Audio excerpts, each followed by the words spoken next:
zaidi mbele ya wote waliokuwa wamesimama karibu naye.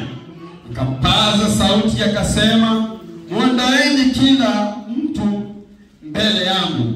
Kwa hiyo hapakuwepo mtu yeyote pamoja na Yusufu alipojitambulisha kwa ndugu zake.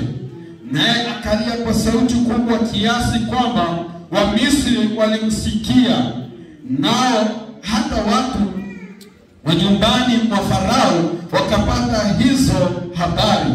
Yusufu akamwambia ndugu zake, mimi ni Yusufu. Je, baba yangu angali hai bado? Lakini ndugu zake hawakuweza kumjibu kwa sababu walipatwa na hofu kuu mbele yake. Ndipo Yusufu akamwambia ndugu zake, sogeeni karibu nami. Waliposogea akasema, mimi ni ndugu yenu Yusufu, yule ambaye mlimuuza Misri. Sasa msihuzunike wala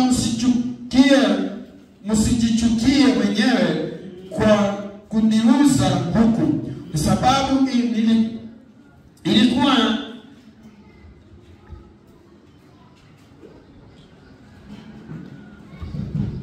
kwa sababu ilikuwa ni ili kuokoa maisha ya watu